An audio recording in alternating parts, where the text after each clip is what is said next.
Oh, this is just a cool piece of history, because that's also why I love agriculture so much, is I'm also just a historian at heart. Yeah. So the fact that we're sitting in, so you can you repeat where we're sitting at? This was the old courthouse. How long ago?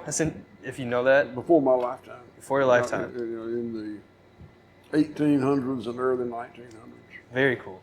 So then, because I've had you on, we've done a podcast before, and I don't want to, talk all on the backstory and just the history of White Oak Pastures, but if you could just, it's hard to see because you showed the pictures of just your family lineage up here. Just talking just a little bit on just the backstory of White Oak Pastures and where this all really began. So, my great-grandfather was raised on a farm about 60 miles from here, and he was 19 years old when the Civil War broke out. He was a student at Mercer University. And the whole senior class quit school and joined the Southern Army. They thought they had a deal like a band of brothers to be kept together in a cavalry unit. But they had, I think there were about 18 or 19 of the classmates. They were college students, so they could read and write. The Southern Army had a very high illiteracy rate, so they immediately broke them up, officer, officer, officer. So he was a 19-year-old cavalry captain, maybe a lieutenant at first, but wound up being a captain. And somehow the family law is lost the farm in the war. And I don't know how that happened. There was no activity, no battles over here, and this is part of the state. So then just talking more on, going back to saying you don't know what happened with this. So my grandfather, the family law is lost the farm in the war, and I don't know how that could have happened, but somehow it did. And he was very fortunate. He had an uncle who was a medical doctor here in Bluffton, who started him over here in 1866, was over in 1865. So he farmed the southern part of the farm that you visited. That little red cookie cup over there is full of homemade money. He made his own coins out of Babbitt. It's a low melting point. They made barons for water wheels out of them. He made his own coins from 1866 to 1946. In 1946, the Treasury Department sent an agent down here to stop my family from making their own money. But they did. He ran the farm all his life, followed by his son, my grandfather, who ran the farm all his life. They had what today would be a novel business model. They slaughtered animals every day, 6 days a week before dawn. They would slaughter a cow, 2 or 3 hogs, 100, 200 chickens, whatever, and load them on a mule-drawn wagon, bring them to town, to Bluffton, 2 miles, and peddle it.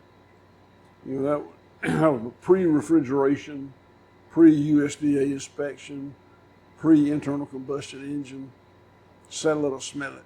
So they would, they were the meat provider for Bluffton, for people that didn't have their own. And it was a successful deal. They grew the farm. My dad was born in 1920. And he's the one that really modernized the farm. Under his watch, it became a monocultural cattle operation. And he didn't sell meat. He was a link in the cattle production chain, the beef production chain. He raised calves and shipped them out west for finishing. But he was successful. He did well. I was born in 1954, and I never wanted to do anything except be an industrial cattleman like my dad. I loved it. And growing up, how much of that was to be like your dad, or that was actually what you wanted to do? My dad was an only child. I was an only child. He was my role model. Later on, we fought like cats and dogs, but I really cared about my dad and respected him, and whatever he did, I thought was right. And I don't know, I fiercely wanted to be a cowman. He didn't want me to. He thought that people who had doctors and lawyers and had jobs in town had it made, and he really wanted me to do that, and I didn't want to. Well, wasn't that a very common theme at that time too? Was the next generation to try to push to go to the cities? It was. You're exactly right, and he was fully bought into it. He thought that people who had a job, in town working 40 or 50, whatever they worked back then, hours, would just, and had a lot of liquidity.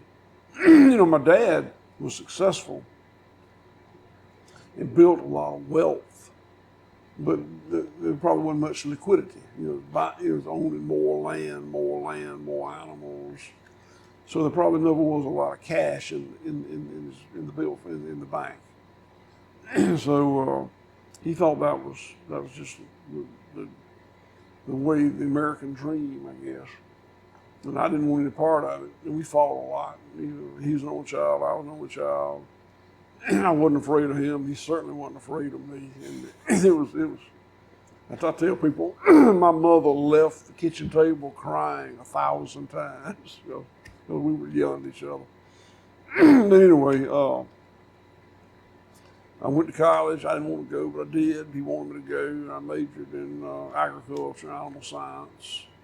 I'm not sure I told him exactly what I was majoring in. Really? But he didn't know much about college. He didn't ask a lot of questions. But I came home and I helped him run the farm, but we couldn't get along. And I did some other things off the farm for a while. I came back pretty quick. Dad wound up having dementia, and kind of runs in my family. And so I started running the farm pretty early after college. How old were you at the time of that? Oh, 20s. I don't know, in my 20s. And it wasn't an overnight deal. Yeah. I gradually did more and more. But I continued to run the farm the way he did and loved it. I loved it. I was happy doing that. I grew tired of it and then grew the excesses of that management system became increasingly obvious to me. Too much pesticide, too much chemical fertilizer, too much hormone implant, too much subtherapeutic animal, too much.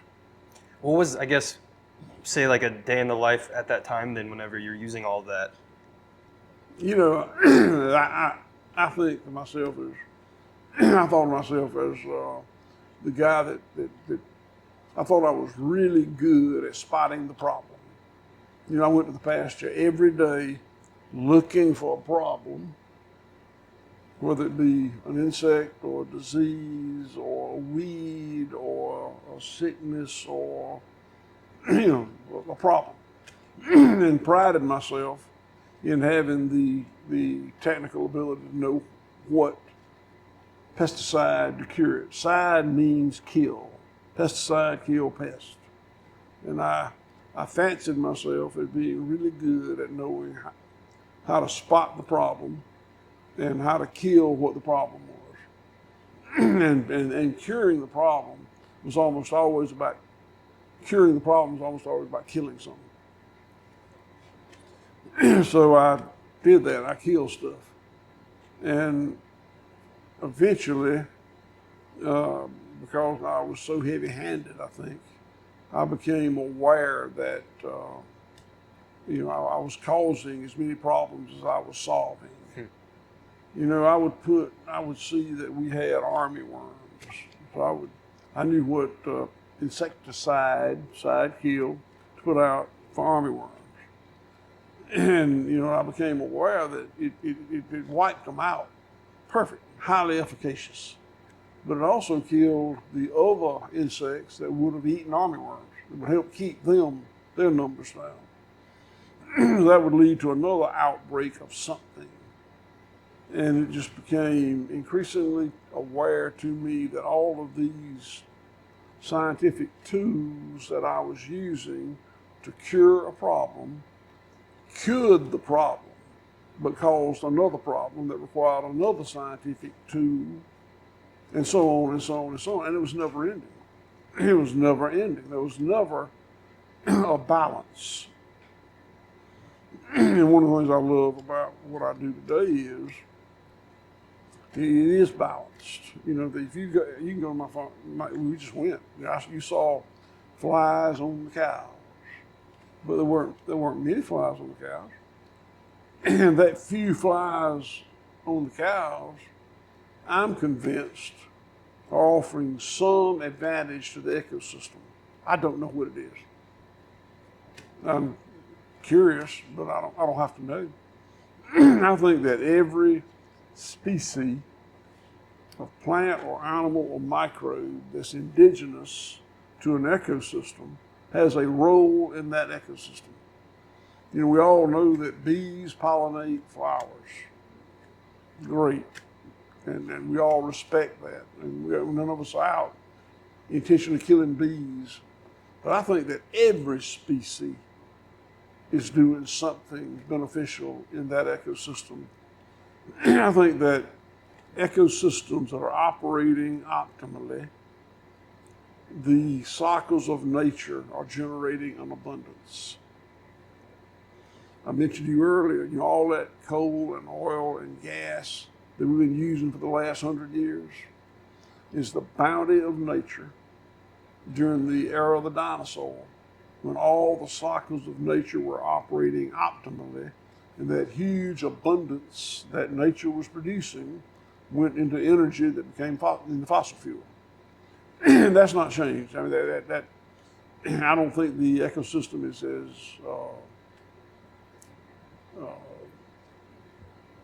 active today as it probably was then, but it will generate an abundance. My farm is generating an abundance. I sell that abundance, and that's how I pay my employees and do the things that we do to keep it going. But in the way I used to operate the farm, I was not creating an abundance and was actually doing damage. I think that I've told you the organic matter in my soil is about 5.5%. It took me 20-something years to get there, and I'm not sure I'm going to be able to get it much over that. You know, the organic matter in soil cycles. And we're forming new organic matter and giving up old organic matter. Can you explain what even is organic matter?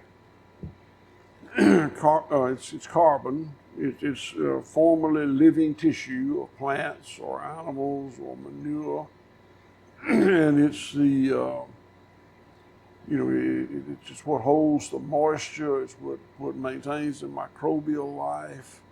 It's not all that matters, but it's about as important a thing as we've got. Mm-hmm.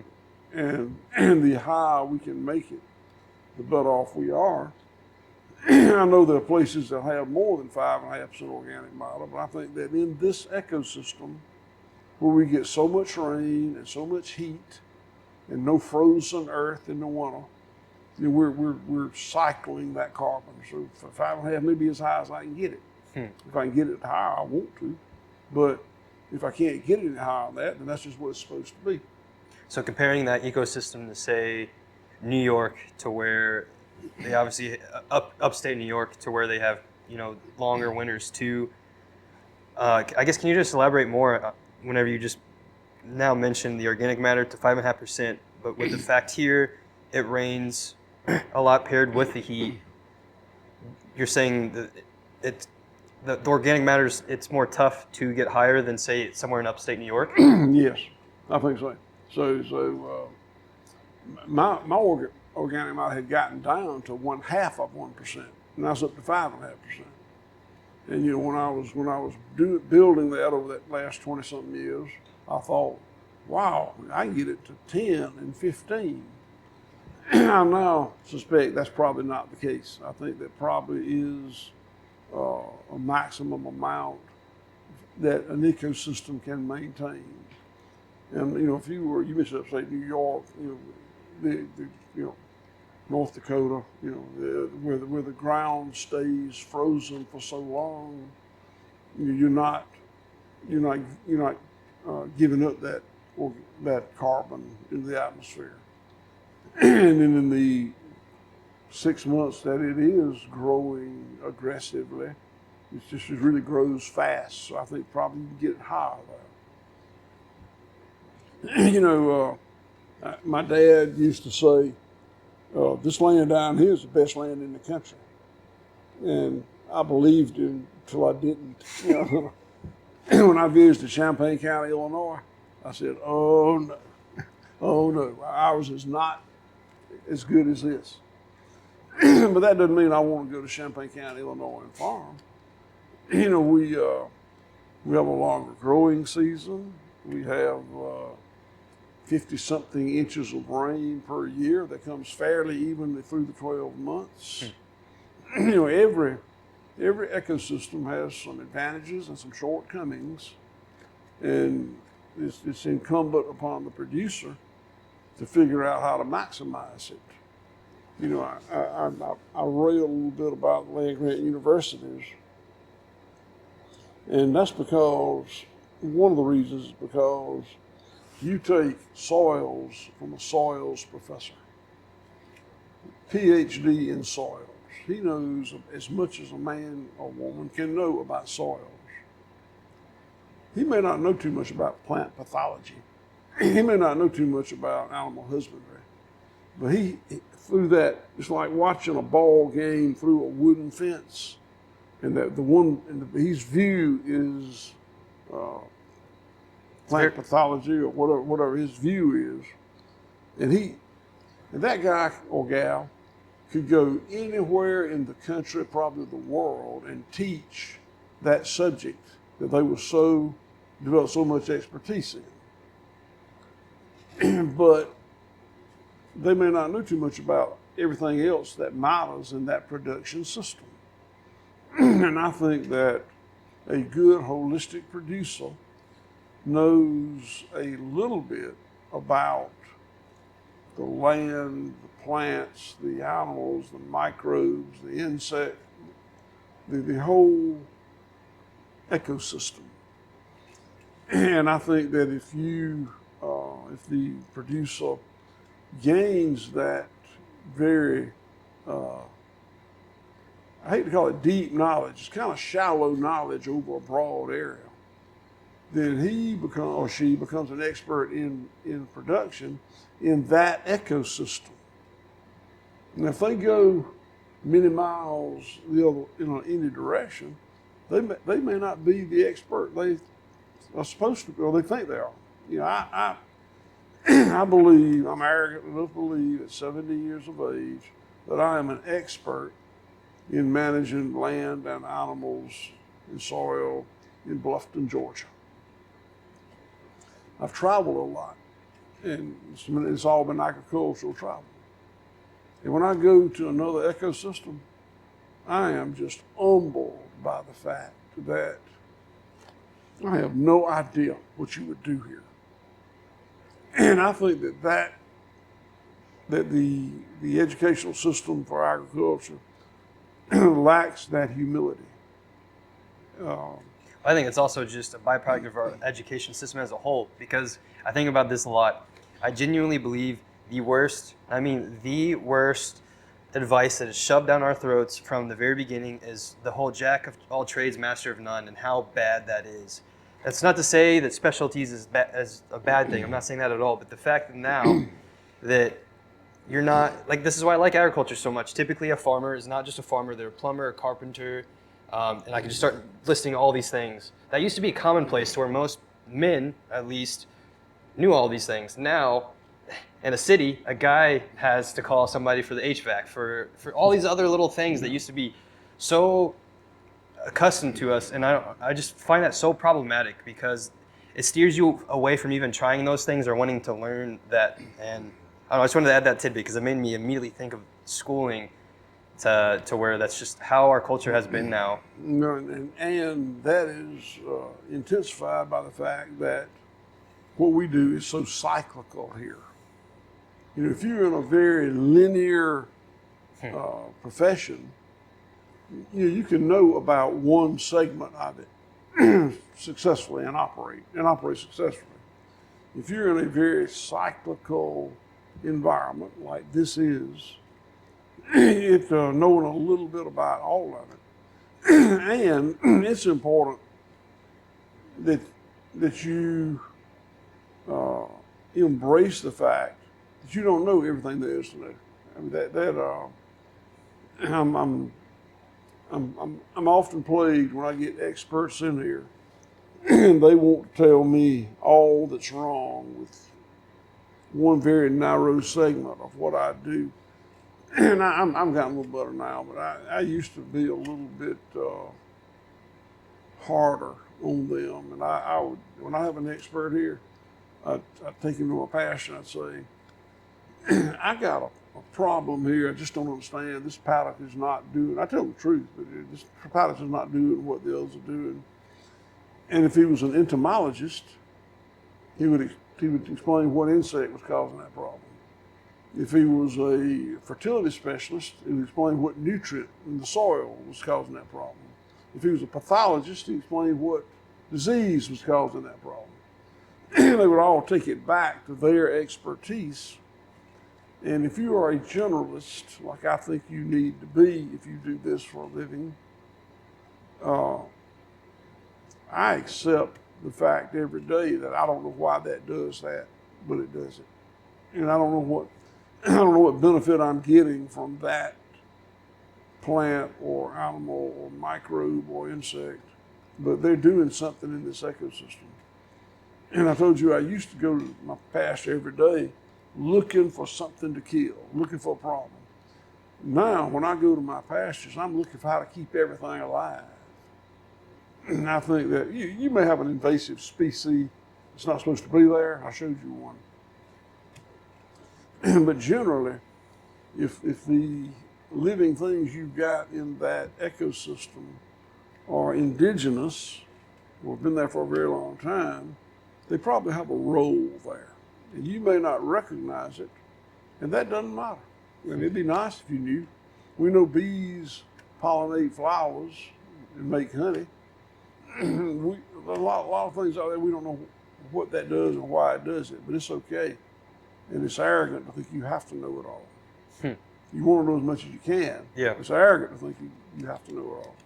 And that's kind of my issue with the whole tech world, because they have so much money and trying to force their way into ag in the sense of, because I read a lot on just news, especially with all this stuff with lab grown meats, but then just also the whole talk of just indoor farming. And when I read the position from these tech founders or whatnot, they always view it as the current system we have as agriculture is a failure and bad. And so let's find a completely new thing, new solution that has never really been done, because they claim that it takes out disease, it takes out bad genetics. I mean, just so many different things. And they're just trying to play God, but they also, I mean, just based off of everything you're saying, they don't understand it all. And so they come at it from their, I guess you could claim it arrogance, but just their tech-focused thinking that, oh, this piece of technology can solve this little problem, and rather than actually trying to understand what agriculture is. And you know, I'm kind of a salesman's worst nightmare. And I buy some stuff. You know, I buy stuff I don't want to buy. I buy a lot of power. I buy packaging for my products. I buy petroleum, fuel. I buy insurance. I buy a lot of things I don't want to buy. But the operation of the farm, we don't buy much stuff. You know, I buy minerals from my cattle. Very few things do I buy. And it's because we're allowing the ecosystem to operate and do what we think it's supposed to do. And we're imperfect. You know, there are things I should be doing that I'm not, and things I'm doing that I should not. But we're very aggressive about trying to figure out what these things are, and we correct them. do you have any examples that you could provide of things that you aren't doing that you should? Oh, yeah. I used to, we're, I'm about 80 miles from the Gulf of Mexico, maybe a little more, as the crow flies. And we do a really good job with warm season perennial grasses. We can't grow cool season perennial grasses very well at all. And I thought that I was farming in a terrible place because I couldn't grow cool season perennial grasses. You don't have to go very far north that they do that, fescue and whatnot. I tried very hard to establish cool season perennial grasses, unsuccessfully, spent a bunch of money, time, and effort doing it. And we finally figured out that while we can't grow cool season perennials, we can grow cool season annuals very, very well. And you got to do it right. You got to plant them in October. And there are things you got to do, but you can do it very well. And now I wouldn't trade my system for anything. We overseed every acre we can get a 20-foot grain drill over with a mixture of ryegrass, Thicot radish, and clover. And it's a beautiful system. There are a bunch of things that we have done that I thought was optimum and wound up just being a bad idea. We find no shame in doing something that's not working. That didn't work. We ain't gonna do that no more. We're gonna do something different. There's no shame in that. And then do you portray that to your employees and especially new ones? Yes, and then I love my employees, but I begrudge the fact that they have a hard time admitting they made a mistake. And it doesn't bother me a bit. I can say, whoa, I thought that was a good idea and it's not working. Y'all come help me clean this up. But it's amazing to me how hard it is for people to do that. And I try to teach it. I try to say, listen, you screwed up. It's all right. Let's fix it. There's no shame at all in trying something and it not working, but you ought to be the first person to realize it didn't work. You should be focused on it enough that you're the one that says, uh-oh, that was a bad idea I had. Come help me fix it. It's interesting. That's just how a lot of our culture is now too, to where I don't even know where I'm going. That in itself is such a big problem that we face now, to where we've offloaded all of our responsibilities, personal responsibilities, because now, like talking on COVID, I just see online on social media a lot of times the immediate first reaction to something happening is having the government trying to come solve our problem. And to me, because I fully believe the root of all of humanity's, this is why I also say the disconnection from our food, because I fully believe the root of all of our problems is our disconnection from our food, because of just how much our culture's changed top to bottom, going back to like the jack of all trades, master of none comment, but then kind of the responsibility aspect is so huge, because then that plays in how we view time. Say with agriculture, you mess up something. Where am I trying to go with this? Let me try to get my bearings straight. Because we view everything very short term now, and we offload all our responsibilities because we expect them that they can be solved overnight. But for most of humanity, it was complete reverse. And to me, it's because of the fact that we were so close to our food our whole entire existence, even before agriculture came to be. I don't know if that makes any sense at all. Yeah, well, this thing about people not wanting to admit they got something wrong, I think that, simply put, is just how secure you are. A person that's not very secure does not want to admit they made a mistake. They don't want to admit they got it wrong. They don't want to. A person that's very secure really has little, if any, problem saying, uh-oh, this is a problem. And, I've been doing this a long time,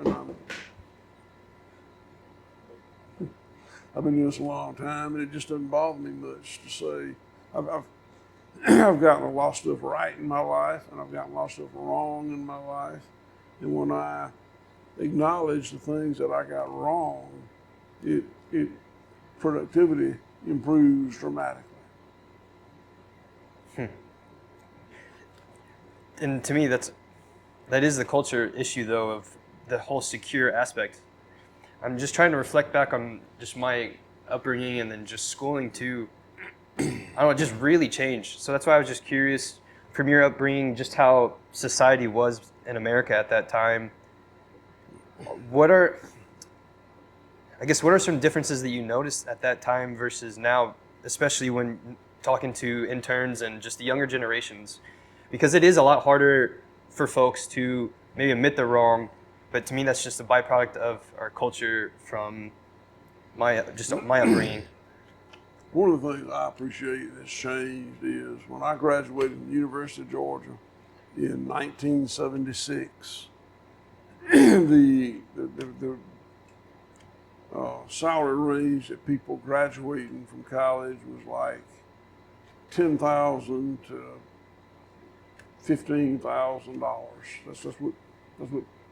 That's what entry level people got with a bachelor's degree coming out of college, at least in agriculture, which is what I was in. And I can remember feeling very judgmental about what the job I got versus the jobs that my friends he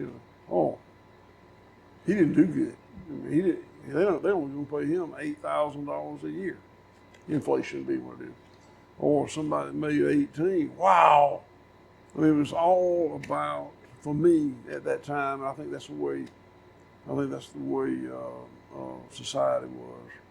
It was all about how much you were going to get paid. We've got this internship program today, and we have super smart, hard-working people come here and work very cheap because they believe in this kind of farming, this kind of land management, this kind of lifestyle. And the fact that they're not making nearly as much as they were making in their previous job, or it doesn't matter much with them. And I think that's a very good sign. And I don't know how much of it there is out there, but I see a lot of it here. They probably feel way more fulfilled. I think so. It's just not all about the money, and we all require a certain amount of money to maintain a certain standard of living that we're comfortable with. Nobody doubts that. Nobody disdains that.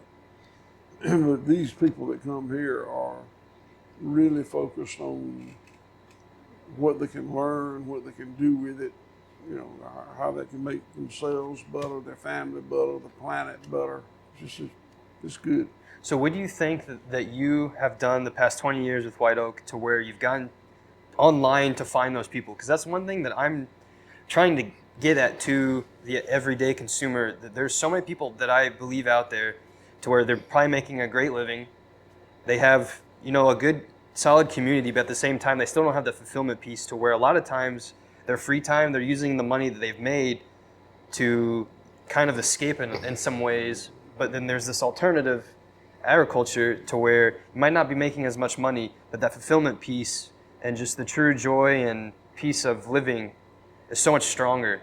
So I guess, how do you think you've done over these past 25 years to get to where you have these folks finding you?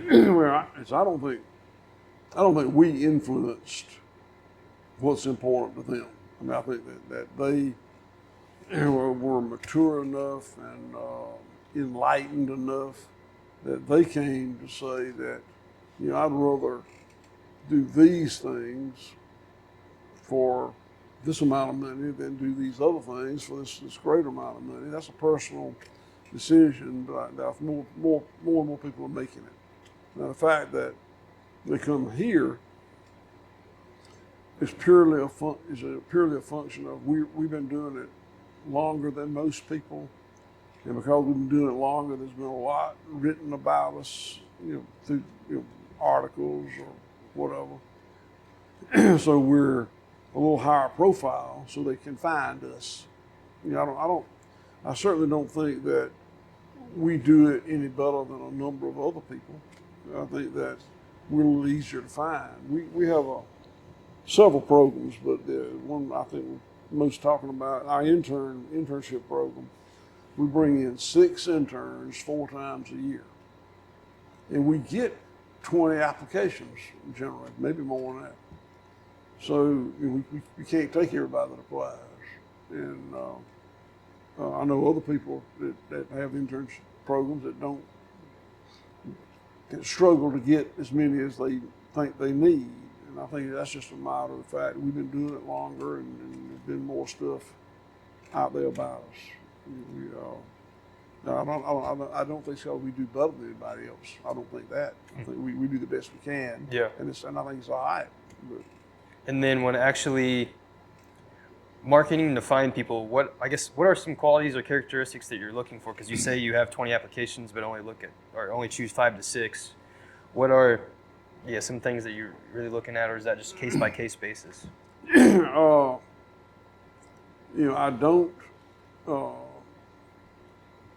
I don't like to bring people here too young. I think that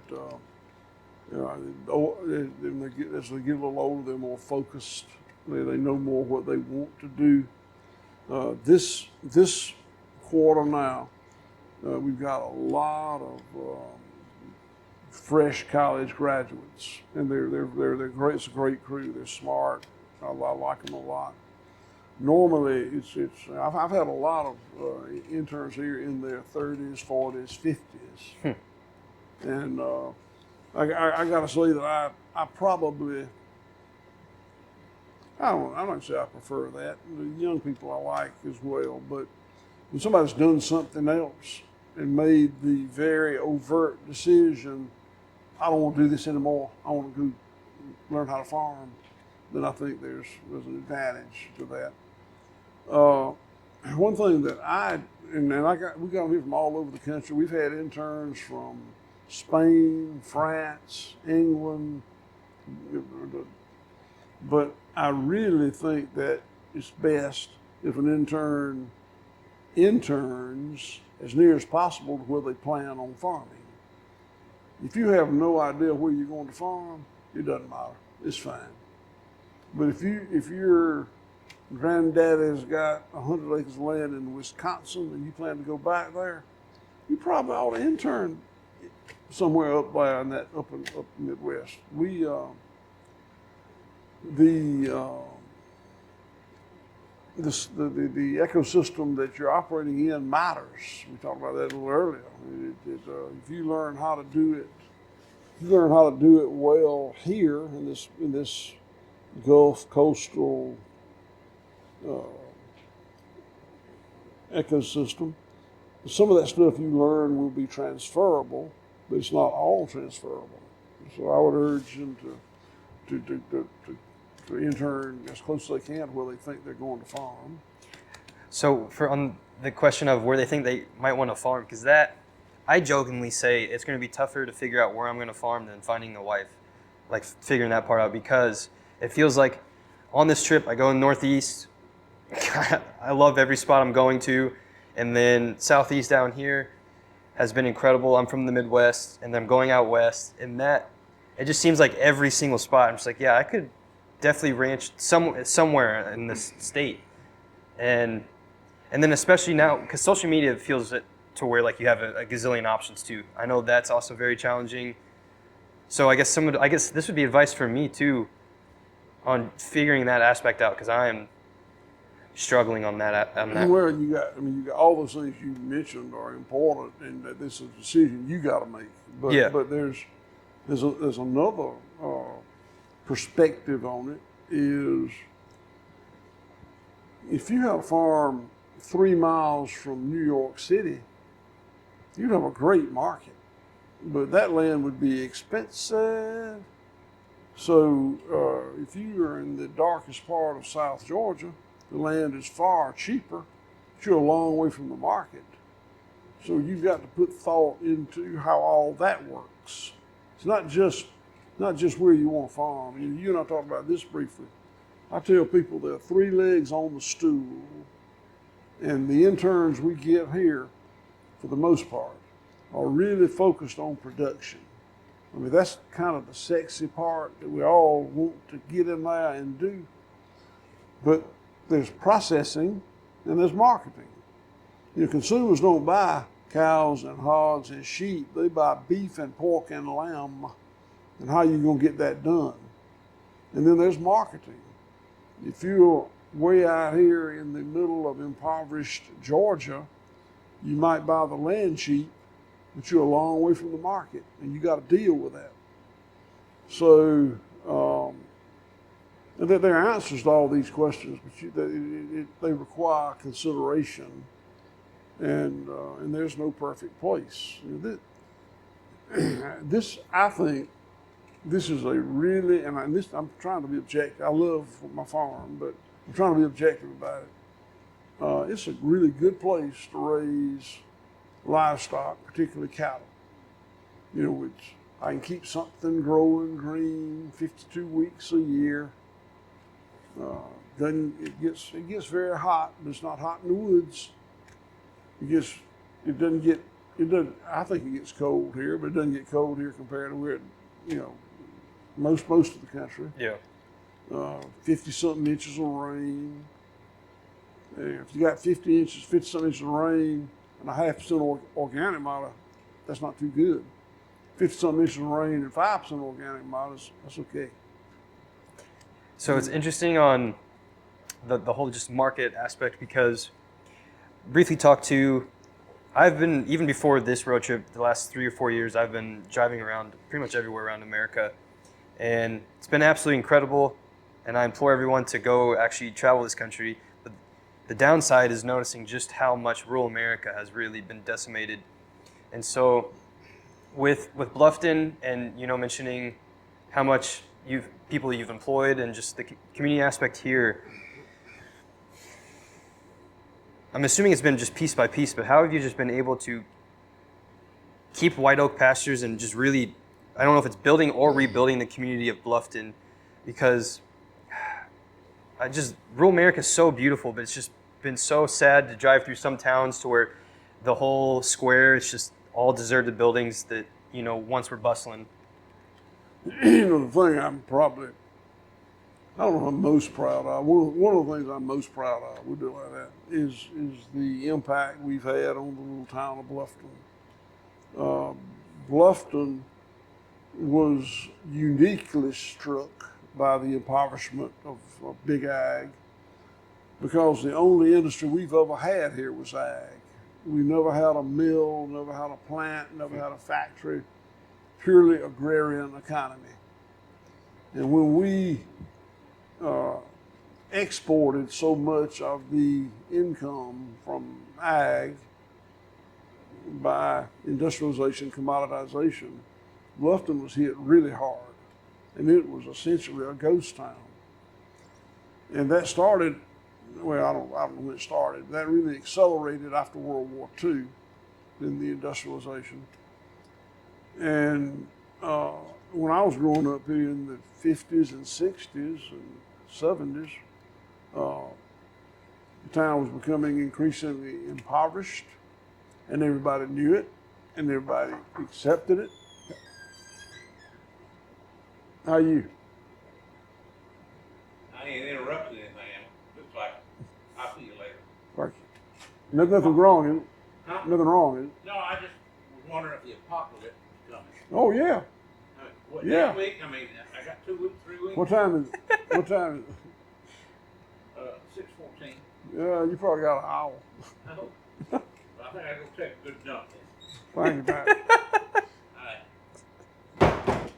That's so funny.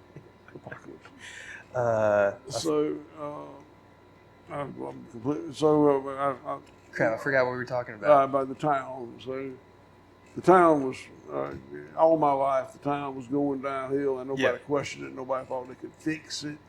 It's just the way it was. And it was true with the other little farm towns around here. And I didn't have any idea I could fix it. I was not on a mission to fix it. I can't say I didn't care, but I didn't think about it much. It was just a fact of life. It's just what happened. Mm-hmm. But when I changed the way I farm, I went from 4, I think, minimum wage employees to 170 employees that make over $100,000 a week. It impacted the town. People moved here, they needed a place to live, and we bought them and fixed them up. They needed a place to eat and drink and play, and we provided all that. And the town just came back, and I am very proud of it today. It's one of the things I'm most proud of. I would. And, well, that's why I asked that, because I would be myself. It's so hard to rebuild something that's a city or a town. And then it's just as hard to keep and maintain that too, because that's another thing that I constantly think about with just agriculture. Your 5th, 6th generation farm that can just end just like that. And then trying to rebuild that whole legacy takes just as long. But then in the context of like a rural city or town, there's so much rich history. But as you kind of talked about, there's just certain events to where it could just go to a crashing halt overnight and then leave. But especially in today's society now, to where it's essentially globalized. And that's made it very challenging now too, of just trying to keep things in the family, keep things in the town. So that's why it's just interesting here with Bluffton and then actually seeing it in person. I don't know where I'm exactly going with that. It's just the fact that it's so challenging in our society now to keep things, or maintain, I should say, if that's even the right phrase. And I constantly read of efforts by state government, federal government, nonprofits to save rural America, save little towns. And this was done here with no budget. I didn't say I'm going to take X dollars out of our earnings and save Bluffton. That didn't happen. We just fixed what needed fixing, and it happened, and that is highly replicatable. That can be done again and again and again, and it doesn't require state dollars and federal dollars. It'd be nice, but really restarting, rethinking agriculture will fix agrarian rural America. You can look it up, but I think that USDA says that it's something like 15 cents of the consumer dollar goes back to the farm. I think it's now even to 14. You can look at it, whatever it is, whatever the number is. And then that varies on product by product, but it's a very small amount of it that goes back to the farm. Well, if I sell beef and pork and lamb and poultry that I raised and that I process in my processing plant and sell it in my store, 100 cents goes back to the farm and the farm community. And that's how you build rural America. And when you say, well, I mean, if you're making 100 cents and everybody else is making 15 cents, you must be getting rich. No. That's not the way that works. This farm is suddenly profitable, but we got a lot of equity in it, and the return on our investment is not great. It's not even good. It's just okay. We're happy with it, but it's not that this is so lucrative. It's that we're keeping these dollars local. Well, you even mentioned, what's your payroll every Friday? Over $100,000 every Friday. Every Friday. And there have been Thursdays I didn't have $100,000 for tomorrow. I had to find it, but I did. And I think that relocalizing the food system so that the dollars are staying local is how you refurbish rural America. Well, what about the whole land aspect? Because that's just so challenging, especially right now, to where, I mean, it's like you explained it, to where it's one of the only, how'd you phrase it? I'm trying to even remember. You said land as a whole is one of the only assets to where. I told you that land is a non-depreciating asset. Right. That's important. Land is a non-depreciating asset. There aren't many. Land, precious metals, jewels, they say art, I don't know about art, but There aren't many non-depreciating assets, but land's one of them. And land is the only one that really generates a return. It doesn't generate much of a return, but it generates a return. And it's difficult because I bought a lot of land. I inherited 1,000 acres and I bought over 1,000 acres. And when I want to buy land, I don't have the cash to do it. I have to go to the bank and borrow the money. And I can borrow the money, but the banker insists I pay him back in 15 years or 20 years or whatever it is. Well, land lasts forever. If you buy a truck, you finance it for 5 or 7 years. That's how long it's going to last. You buy land, you finance it for 15 or 20 years, but it's going to last forever. So it's very difficult. And while land does generate a return, it's a small return. And I don't think many farms have ever been bought and paid for by that piece of land. I mean, if you may have this much land, it's generating income, so you can buy a little piece more and a little piece. That's what I've done. But for an entrepreneur to say, I'm going to go out and buy X acres of land and farm it and pay for it with my profits, that's hard. I'm not saying it's impossible, but it's hard. The good news, though, is land historically has increased, and that made it better. Well, because that was just kind of my, I don't know if it's a worry, but just on rural America and just how a lot of powerful groups like BlackRock, Vanguard, or people like just massive billionaires working with NGOs, the corruption of certain organizations and government agencies are just all coming to attack just the whole land aspect, to where in Point Reyes, there's ranchers that were essentially forced to close. They signed an NDA, so who knows what that was behind closed doors.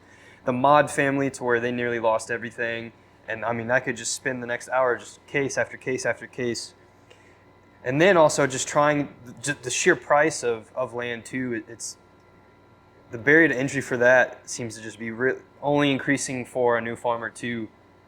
To where, I don't know, just that's what I was saying. It just seems very difficult to try to really rebuild, but you have to start now. That's also why I try to get people to shake the hand that feeds you, because if we want our food system to change, you have to start now, because this isn't going to change overnight. I mean, like you were just talking, how long, it's 20, 25 years of white oak, and so you're seeing a lot of the fruits of your labor from way back then. And so we have to, again, going back to the whole responsibility aspect and not thinking long-term anymore, we have to go back to that, to where realizing this stuff takes time. Well, I think we've made a horrible mistake in trying to take farming and putting it into a linear factory model. That's not the way that works. But that's what we've done. And when you study agribusiness, it's a factory model, and it doesn't fit. We did, what did we do? I think we did about $30 million in volume last year. And the amount of, and we were profitable, but the amount of profit we made is a very low percentage of the volume we did. Very low return on the equity we got in this farm. But as a family managing this business, we're not too worried about that. We wish it was better, certainly. But in a farming business like ours, we make a lot of decisions that a CPA, CFO, MBA would disdain, because we're not basing our success on the profitability, return on investment for the month or the quarter or the year. We're thinking generationally. We're thinking about, we do a lot of things here that for the month, the quarter, the year, That was not the right thing to do. We won't get our money back. But from a longer term perspective, generationally, it is a good deal. You know, I'm 70, my daughters are 30 something, and the two daughters that own the farm are committed to it, and their spouses, and they got babies, and they'll be farming this land for another 30 years. If some of the babies come back, it'll be, you know, another 40 years added to that. So in modern business, that's not, you know, that's not the way you make decisions. I mean, it's just not. I've never once thought about what's regeneration in 40 years. It's just not the way it works. Yeah. And when I show my friend, I'm pretty open book. You know, I'll sit here with my friend and show them what we made or didn't make, and they say, I can't believe y'all have that much equity and are satisfied with that lower return on that equity. I said, well, I didn't say I was satisfied with it. I said, it's okay. But we have built, while we took those short earnings, we have invested in things that I think are going to be worth more and more and more. And so I think it's the right thing to do financially. Can you give us an example of? Well, buying land is probably the best example. You know, improving land, building fences and planting grass and establishing water systems and building up the fertility. All of these are costs, immediate costs that you got to sink money into. The return will come far later. But now the return will go forever. You know, a herd of cows. You know, if you went out and bought a herd, I bet you a pregnant heifer today would bring $2,000 or $3,000. I don't know. It's a lot. But that pregnant heifer won't last but 5 years or 10 years, probably not 15 years. But she'll have heifer calves that you'll save. So the herd is perpetual. Mm-hmm. It's an investment, and the bank is going to make you pay for it in X years. Like a herd of cows, probably 5 or 10 or something. But it's perpetual. You know, that cow won't last in perpetuity, but the descendants will. No, so it's ag accounting is way different from linear, but the financiers don't recognize it. The banks, the accountants, they don't recognize that. But I'm telling you, it's different. And if you don't understand it and you try to manage it like it was a convenience store, you're probably not going to do too good. When trying to talk with bankers too, how do you even convince them on the loan for land? You've got to have enough equity that you know, that modern banking is different from when I first started. And I'll tell you a story. So my dad would not borrow money. He was a child of the Depression. He was very successful. He limited his growth because he did it with cash. He grew, but he wouldn't borrow money. He made me promise I wouldn't borrow money, and I did promise, but I did borrow money. I wasn't lying at the time. It turned into a lie. But the first money I borrowed was when I built my slaughter plant. We spent $2 or $3 million, and I didn't owe any money. Had a little cash, not much, but I had I had land with no debt on it, and a herd of cows, and some assets. And I called my banker. And I said, I want to. Butch was his name, old linebacker. Said, I want to build a slaughter plant. He said, how much is that going to cost? I said, $2 or $3 million. He said, how much land y'all got? And I said, about 1,000 acres. He said, all right, we'll do that. On the phone. Now, I had to do some paperwork. We had to do some things, but that was the transaction. And and it was because, it wasn't because he thought I had a good business model that was going to work. It was because he thought if I spent that much on that plant, he'd have the mortgage on the plant and the land, and he'd get his money back when he took it from me. So, and he was not an evil guy that wanted to take land. He was tending to his business. Today's a lot worse. It's a lot different than that. Cash flows, and we got a controller that, that does all that stuff, and I don't talk to the bankers too much, and I tell them what we're going to do and how we're going to do it, but they pour over those numbers forever, and it never comes out the way they thought. Sometimes it's better, sometimes it's worse, but it never hit. Did your father ever know that you ended up borrowing? He didn't. My dad, I started borrowing money before Dad died, but he had dementia. And I was running the business very autonomously, so I did it. And I tell you, I used to wake up in panic that he had come to, and and knew I'd borrowed money. It was. I don't mean that happened one time. I mean that's the way it was. It was, and I'm glad I did it. But I would have hated to pay the price of him coming to and find out what I'd done.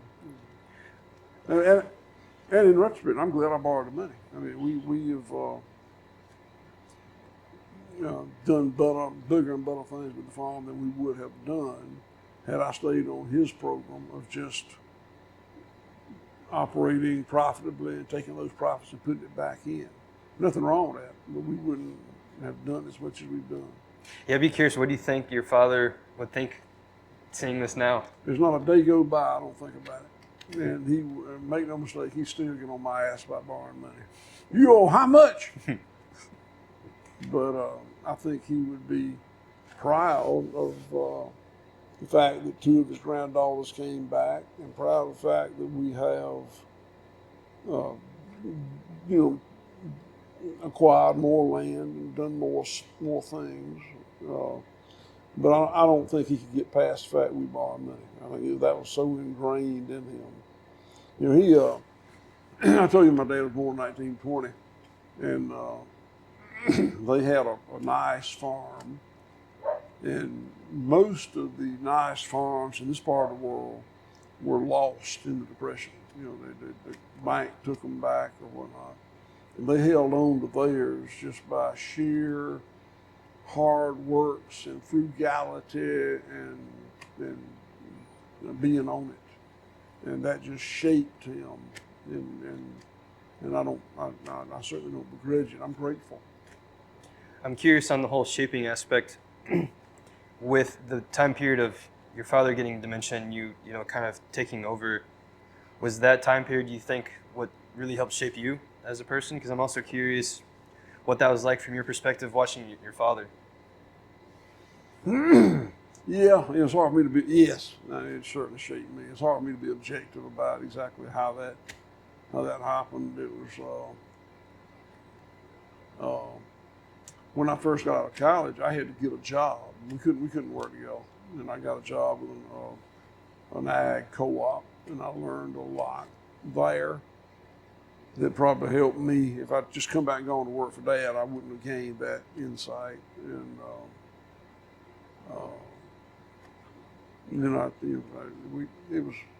the transition was very awkward. He didn't want to give it up, but he wasn't able to do it anymore. And I wanted to take over, probably more than I should. I mean, I was aggressive. And I'm doing it very different with my daughters. I'm bringing them up in management. My daughters and in-laws all have specific areas of the farm and the business that they're responsible for. They have employees, and we generate profit and loss statements, and we go over them once a month. and we, they will be. I think they'll be better prepared than I was. Why do you think that's such a difficult problem in all of ag is the whole passing down to the future generation? Because I just hear that a lot to where whoever is the current owner just does not want to essentially give it up. Yeah, I mean, I think that it's pride of ownership, pride of management. If you've autonomously run that business for 30, 40, 50 years, it's hard to turn it loose. I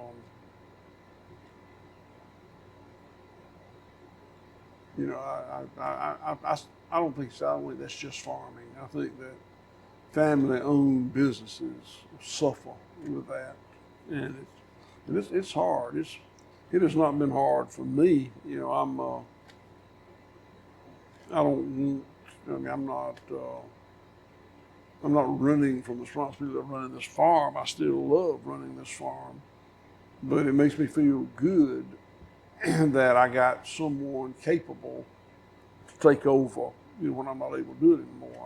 I got friends and neighbors and relatives who have big farms, and they have liquidated or are liquidating or anticipating liquidating because there's nobody to take over. And I feel very blessed that two of my children want to come back and take over. It allows me, it spares me the anguish of how do I liquidate, what I do is the darn thing I put together. My nose itches. It spares me the anguish of having to try to figure out what to do with it. And it allows me to continue to stay involved as long as I can. I will always want to be involved. There's some point in time I can't be involved, health or death or what. But I don't want to retire and go to the beach or the mountains. I want to stay here on this farm, Driving around. Yeah, and that's what I do. And I'm still active in management now, but I cannot be. I'm convinced that if I died tonight, the management of this farm would be fine. They'd be fine. There's still some things I do, some roles I have, some responsibilities I take, but they could do it. Yeah. Then, because you are driving around just a lot, and you even mentioned earlier that I think you said it was your third time today. What is it about that you just enjoy so much, of just driving around all the different spots you have here? And I really like the way the farm is running now. And I put a lot of hard work and taken a lot of risk in getting the farm to this point. It's just very rewarding for me to ride around and see the things that are going right. And it's very fulfilling to me to see the things that I think need improvement and have somebody that I can text and say, we got a problem over here. Let's try this. I have friends and neighbors and relatives that want to go to the beach or the mountains, and I don't begrudge that. I think that's fine, but I just don't. That's not what is important to me or pleasant for me. Yep, I totally understand that. Yeah. Especially from the observational perspective too, because that's on the whole topic of just science. Of we were always shoved down our throats the last 5 years of trusting the science. Alan Savory talks a whole lot on observational science and how that's also really not talked about a lot in this context, because what a lot of people, whenever they want to learn about agriculture or the whole climate change that's been talked about so heavily, they listen to the media, they listen to what the government's telling them, but they don't listen to really any of the farmers who are out there actually observing. And even just like what you're saying with the flies, with the cows, and just what you said now of going around and just observing everything of the fruits of your labor. And I just find that so hilarious, but also infuriating that that's so downplayed, because to me, in my perspective, it's a lot of majority of people see farmers equal, just kind of dumb hick.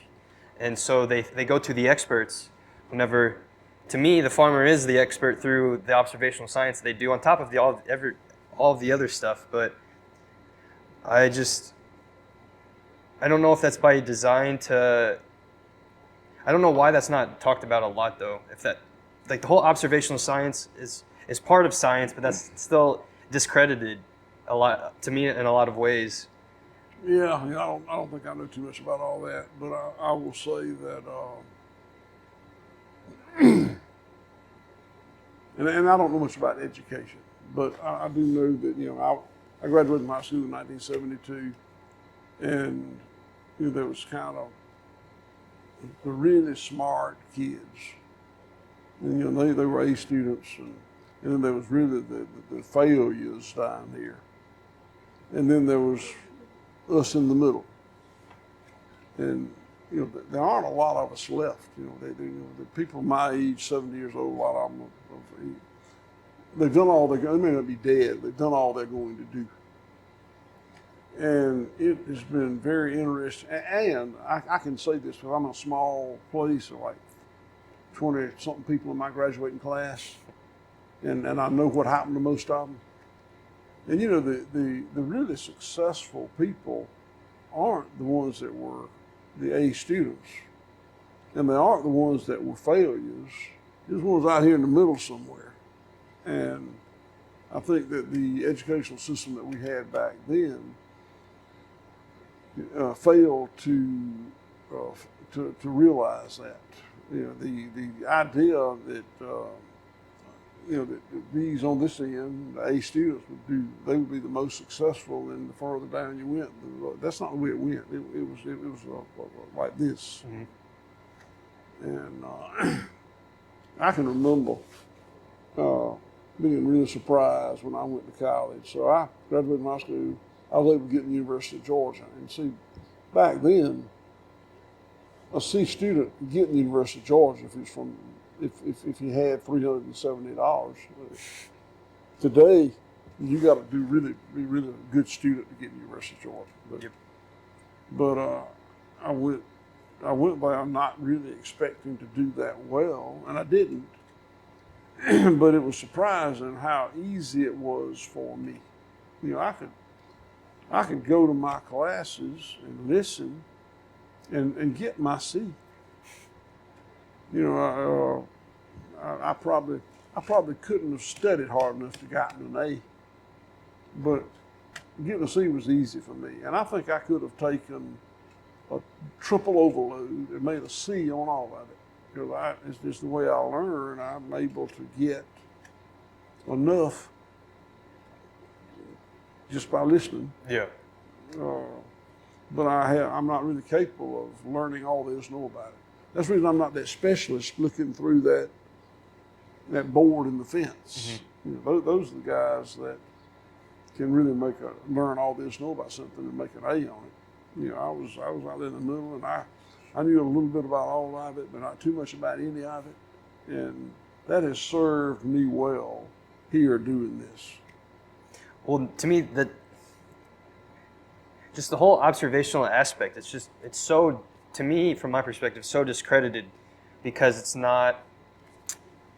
you're just using your eyeballs essentially. And now that the whole research paper aspect is just shoved down our throats, it doesn't matter if there's any nefarious plays going on behind closed doors. And I guess that's why I brought up Alan Savory, because with the climate change and all that, it just got so downplayed, and then the farmers were just left out of the conversation. And so if you're a consumer that's trying to learn, which that's what a lot of people were doing, they'd be learning from the media or others, and then that's kind of why they would be for more plant-based, more lab-grown meats and all that, because it's just kind of misguiding them in a lot of ways. Alan's been here a lot, and I spent a couple of weeks in Zimbabwe on his farm. That's very cool. What was that like in Zimbabwe with him? Zimbabwe is the furthest from home I've ever been, and it's the most at home I ever felt away from home. I mean, it was just it was an agrarian economy. The the black-white ratio was the same, and the relationships seemed to be similar. Again, agrarian, and of course, Alan was managing that place the way I was trying to manage this place. He was much further down the road than I was. They just felt more at home than I've ever felt anywhere else. We flew from Atlanta to Cape Town, I think, and that's the longest flight. There's only one flight that long. It's just a long way from here, but it sure felt like being there. What it feels like whenever you go to big cities? You know, I mean, I certainly don't enjoy being in big cities. It's interesting to me. I spent a lot of time in big cities, you know, but I mean, I didn't live there, but visit there. And it's always interesting to me for the first 24 hours just to see how different it is from here. The second 24 hours is not as pleasant, and the third 24 hours is unpleasant. But I don't want to stay long. But yeah, I've been to cities a lot. If I never go back, it's okay. But I don't hate it. I just don't want to be there. And I think that's always very telling too for somebody whenever just trying to figure out where they want to live, whether it be urban, suburban, rural. People also kind of goes back to just trusting themselves and secure, because for me, how I've just gone about going from southern Indiana to Austin and where I'm going next, I always trust my gut at the end. Because every time, I don't know, for me, I feel like every time I go against my gut, it always ends bad. And that's what I'm going back to my question on figuring out where I want to have land. I know that's going to be very telling too, to where that strong gut feeling you just can't really ignore. Well, I mean, there's so much. It's not just what feels good to you. There's so much. You know, if you buy expensive land in the edge of a big city, then it's probably not going to be farm forever. If you buy really, there's no cheap land, but much cheaper land in a very impoverished rural area, there are problems with that too. You got to decide which problems you want to face, and nobody can do that but you. There's always going to be trade-offs. And to me, that's part of God's design. I don't know if you are a believer in God or gods or anything, but you're just going on the topic of just the different climates. That's why I love agriculture to me. You are seeing God's design, and when you're working harmonious with it, you see 20 years later what it's like. Yeah. So you brought up religion. I tell you, I think I'm devoutly religious, but I don't go to church. And when I was a kid, people used to say, I literally have heard people say this. There's three kind of people here. There's good people that go to church, and there's trashy people that don't go to church, and there's the Harrises. And that's just enough said. That's the way it is. I think I'm devoutly religious, but I don't find my place in the church. Have you always been just a believer since you were a kid? I think so. It's a different kind of religion, and I don't even want to start talking about it. But it's very complex. Yeah. And, but yeah, I think from an early age, I don't know about a kid, but I think I think it's arrogant to think that this happened without a divine power. I can agree with that. To me, again, going back to the farm I worked on, I just remember thinking of the soil food web. There's just so many little aspects of agriculture to where seeing that, and then learning about how the fact that trees send resources down through the roots whenever there's dying trees to try to help revive it, save it, or when working with multi-species and in a regenerative system, what happens from that. It's just time after time and time of being in agriculture, talking with farmers and ranchers, and then actually seeing the work. To me, it's undeniable. That's You know, why all that stuff you just said, that's recent information. I mean, when I was in college, nobody talked about that. yeah.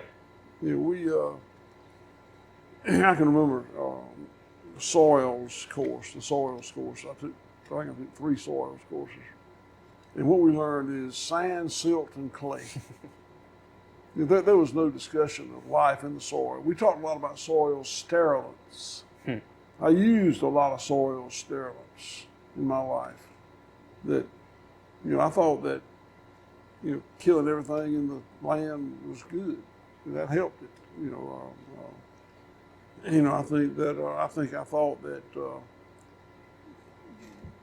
using twice as much wormer as they said just got them all, and that was good. You know, you wanted all the worms gone out of your cattle or dog or whatever you were worming.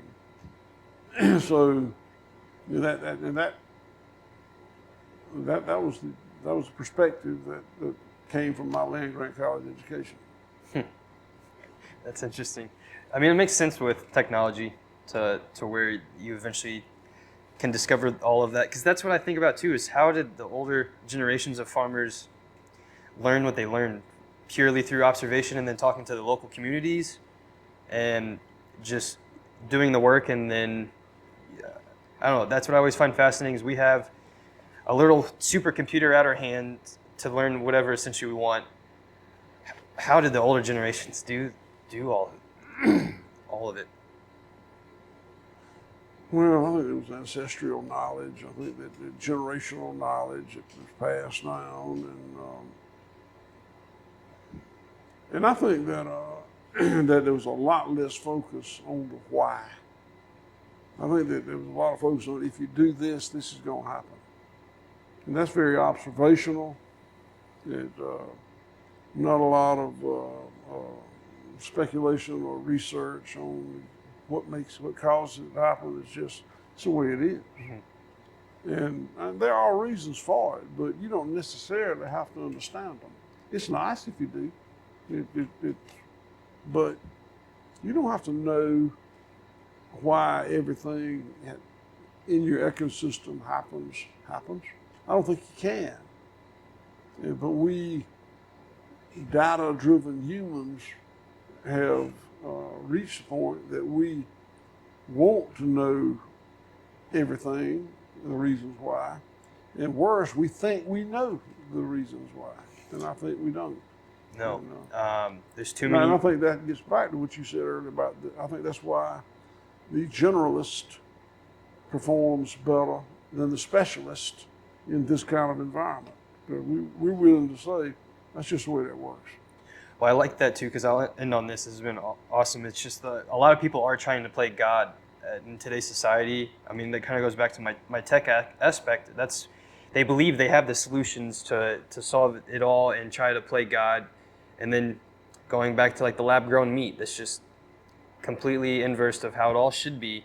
But that's just what they truly believe, and they think that's the solution, and it's very frustrating. But I always end on this podcast to shake the hand that feeds you, because, again, you can go online and learn everything from actual farmers. You can learn them from the government agencies, all these other agencies that tout education.